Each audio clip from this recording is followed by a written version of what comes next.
Hello and welcome to today's Wild Hearthstone deck tech and gameplay video on an update to Lightshow Mage. Lightshow Mage wants to cast the spell Lightshow as many times as possible, not only from the 2 copies we're allowed to normally run, but from our myriad of extra copy abilities, anything from cards like Rewind, Dryscale Deputy, Audio Splitter, and the new Galactic Projection Orb. All of which, again, are just there to, and amongst other cards, are all there to give us additional copies of the Lightshow. And therefore, again, just as many Lightshows and as many beams as we can put out as humanly possible. We also have some sort of ramp tools and ways to reduce the cost of those spells. Anything from Sorcerer's Apprentice, Magister's Apprentice, Murkwater Scribe, and Shivering Sorceress, all of which reduce our spells, which allows us basically to just get online sooner, and that is just better. We also have some draw spells like Bloodmage Thalnos, Stargazing and Starscryer, and even a couple Deepwater Evokers. Again, all ways to draw our spells, which is what our deck always wants to have access to. And I guess you could consider... Oops. Where's the orb? Orb... And if you want to be really technical, we could construe the Galactic Projection Orb as like a very roundabout way of drawing extra cards. And the last little bit are weird, interesting decisions you have to make in a list that wants to run as few spells as possible to ensure we get extra copies of the Lightshow. So in order to form any sort of interaction, not only do we have our Mage hero power, but cards like Prison Breaker, Slithering Deathscale, and even Flamewaker to a lesser degree give us some sort of extra tools to deal with opposing boards that isn't spells themselves and therefore won't delude the opportunities of getting extra Lightshow cast. And not to mention, the Lightshows can, and often will, actually target opposing creatures, so they also sort of... the Lightshows themselves also sort of solve this problem on their own, although in an ideal world, sometimes we do just want all of our Lightshows to go to our opponent's face and we can squeeze out some damage and some wins like that. And that is the basics of the list. Don't forget to like the video if you like it, subscribe if you like my grab bag of content and would like to see more in the future, and if you have any sort of questions like I don't have X, what about Y, or other generally nice and or constructive comments, I'll do what I can to respond to what I see. Now, with that out of the way, we'll go on to game number 1. And game number 1 with our little Lightshow Mage. Honestly, this is a perfectly fine hand. It's not the most exciting in the world, but with the Dryscale Deputy and a Stargazing in hand, we do, at least somewhat, increase the odds of not only getting additional copies from the Deputy itself, but in theory extra cast from the Stargazing, depending on what we find. Now, this is one of those lists that, because it is, no matter what way you cut it, is somewhat RNG dependent, we will go ahead and play the Deputy. You can somewhat plan for individual matchups, but really it's kind of left up to the RNG of, like, does your Lightshow hit what you need it to hit kind of things. And, sometimes it just doesn't, which is an unfortunate reality, but it's part of the game. Now, I think we'll do a Shivering Sorceress and a Magister's Apprentice. We're going to save the Stargazing for next turn, since then we might be able to actually, like, use the spell we draw and get the extra cast out of it. Luckily, our opponent isn't terribly interacting with us, which is very nice. Let's see, if I cast it, it'll go down to 2. So I want to play the Flamewaker, but I think we need to play the Stargazing now, so we can actually cast the Lightshow if we draw it. So, Stargazing. Maybe we'll get lucky and get a Lightshow. Lovely. Make sure to cast the one that gets additional copies from the Stargazing. And then we'll cast the extra one we draw. And as you can see, that's basically what the deck wants to do. It's like, Not that exciting. How was it? Yeah, from 2 beams to 4 beams. Popping off pretty fast. They are down, what, 17 life on turn 4? Although, to be fair, they're ramping very hard. They have to, you know, I have to give them credit for that. Another light show. In that case, we'll play a Flamewaker. And yeah, just play a light show. We're already up to 5 beams. Maybe it'll get through the Lorthamar. That's not great, but what? Goofball. It doesn't get through it, but it gets through it enough that we can sort of push damage and go through. See what we draw. We would love to have the Prison Breakers online so we can, in theory, push through some blockers. Although we have done the good aggro thing that I talk about in all of my list, both in Hearthstone and in Magic, we've put them in a position where they have to have an answer or they just die. Granted, it is a druid. They probably have some answer to gain 1 billion life or like a Reno or something weird. Thunderbringer is not it. Okay.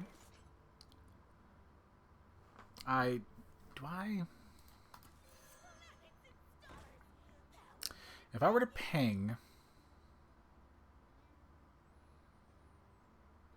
that's not great. I guess we can just ping the face and just wait. I think it's better to not just run my board into that. And there's also a chance that whatever they actually pull from the Thunderbringer could be the thing that, like, lets them live. Now, I don't know what it'd be, but, you know, it's possible. My god, they have to... Oh. Okay. Sure, we'll just see if we can draw another cool spell. Yep, and just ping face. We'll take that. I'm very time-strapped, as I usually am, so... You know, we'll take that as a recording. And we did do a pretty good job of showing exactly what the deck wants to do. It's not a terribly complex deck. It's just a lot of fun. With that out of the way, though, I suppose we'll go on to game number 2. And game number 2 with our little Lightshow Mage. I almost forgot what we were doing for a second. We'll throw... Well... I guess we'll keep the Deathscale in the off chance they're playing some more board-based kind of deck. I'd be very surprised if they are, if we're going to be honest.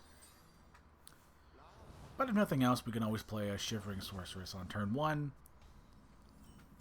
Gives us something to do. And again, in a pretty good spot where we can play a Deputy on turn 2 and potentially get some shenanigans going with a Stargazing into an extra copy.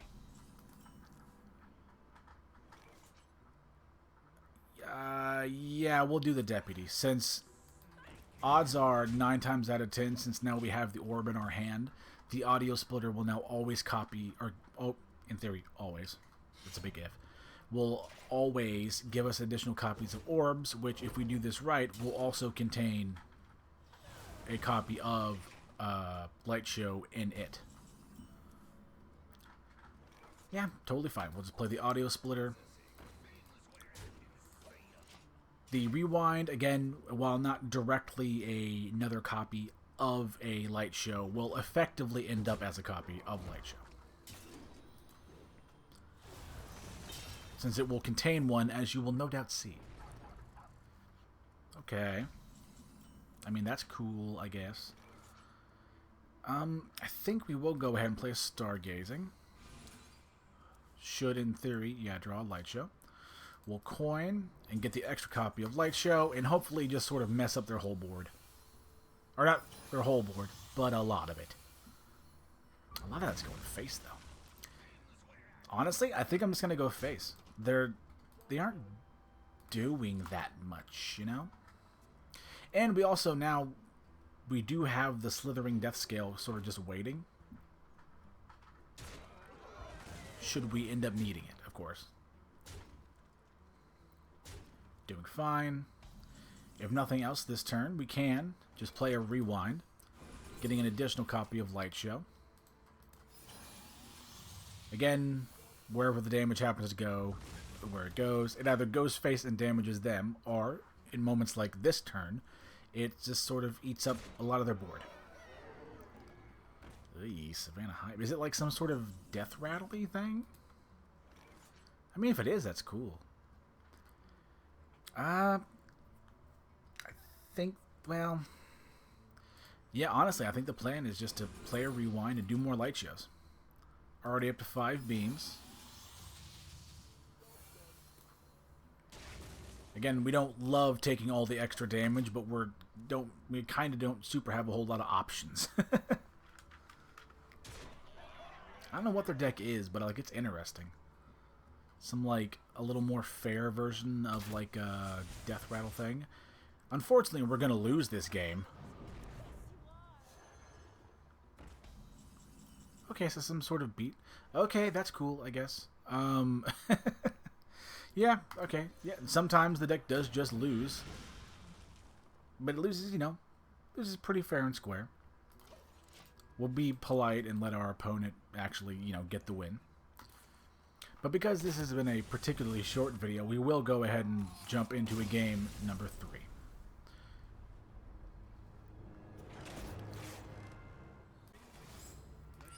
And game number 3 with our little Lightshow Mage. We'll go ahead and get rid of the Deathscale. Most priest decks are the same sort of super late game control-y thing. And honestly, yeah, a hand not entirely dissimilar from our last game's hand. Yeah, there's not a whole much to say. We're just going to do largely the same thing. Probably play a Deputy on turn 2. Hopefully get a good copy of something. What are we coining into? That is a aggressive coin, but sure, it resolves. Yep, go ahead and play the Deputy. And next turn, again, we'll probably just play the Audio Splitter, getting additional copies of our Orb. That's fine. Do we draw? Nope. In that case, Audio Splitter. I think we will just ignore the Hipster.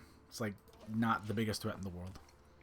And not for nothing, all these like little support cards here and there, or support creatures here and there, I mean, they are creatures. You can just use them to bonk your opponent and like do a good chunk of the work that like your Lightshow may or may not be able to do on its own. Alright. We're doing things. Since we can actually trade into it cleanly, now we will. And I guess play a couple Starscryers. If our opponent has some sort of, what's that? That 2 mana, deal 1 damage, lifesteal thing. Some sweeper. It's fine. Do I care, or do I just voluntarily run my stuff in? Yeah, I think we do. Oh man, that sucks, doesn't it? Yes, we have to do it like this. And the off chance he named creature.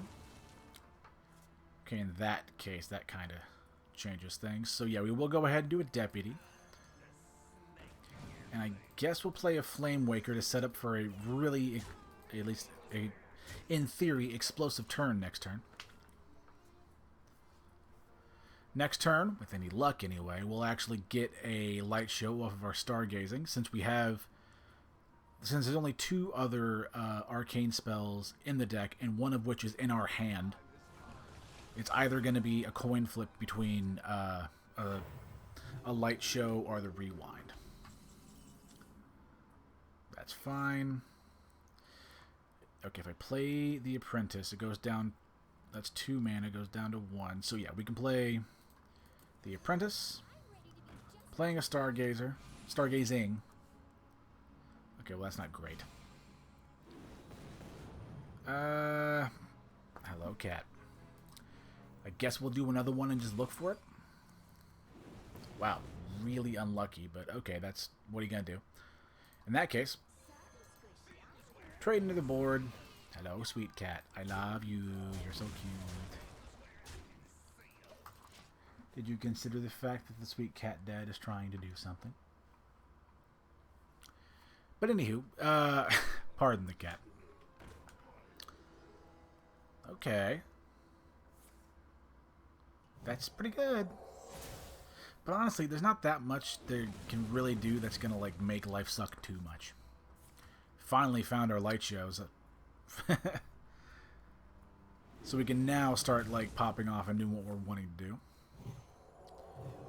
They are getting a lot of mileage out of Flamewaker, so good on them. 4 brings that down to 1. Yeah, we'll do an Apprentice. Doing 1 light show. And then we'll do rewinds, getting extra copies of our light show, and once again, kind of showing what the deck wants to do. Maybe we'll get lucky and can trade off somewhere, but we don't, which is fine. Flamewaker, as you can clearly see, is a little bit too much of a threat to just leave on the board unanswered. Isn't that right, sweetheart? Hanging out with the cat dad. Baron Geddon. That's a card. In that case, I suppose, we'll just start throwing out light shows. Again, wherever the damage happens is where it happens. Applying a good amount of damage, we'll cast a rewind to get an additional copy of Light Show. And yeah, that's honestly, this is the whole list. We're getting pretty lucky with our hits. And honestly, like, you know, it's been a lot, like, fun. Wow, fan club. Okay, they're good. To be fair, I was going to say they have a lot of healing, but they are playing Priest. It is kind of the healing class. Hi, Goofball. I think this... Ow. Thanks, cat. I think this Stargazing is actually... Is it a dead card? I think it might be a dead card. Anywho, I guess in the meantime... another light show. Yeah, I'm almost certain the card is dead, but we'll cast it anyway. Oh, we did have the other one. I forgot. The extra one was a copy from an additional one, not... Was a copy of the first one and not the second natively run copy. Sadly, we didn't even get a chance to show the Galactic Projection Orb, but honestly, it's a great card and like really, really fun for this list. Since this list just loves any and all ways to get extra copies of spells, it's not like, or not all spells, but extra copies of a very particular set of spells.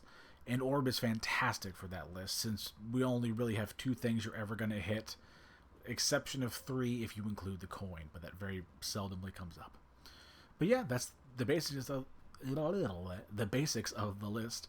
Don't forget to like the video if you like it, subscribe if you like my grab bag of content and would like to see more in the future, and if you have any sort of questions like I don't have X, what about Y, or other generally nice and or constructive comments, I'll do what I can to respond to what I see.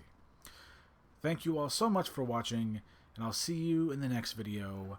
Bye-bye.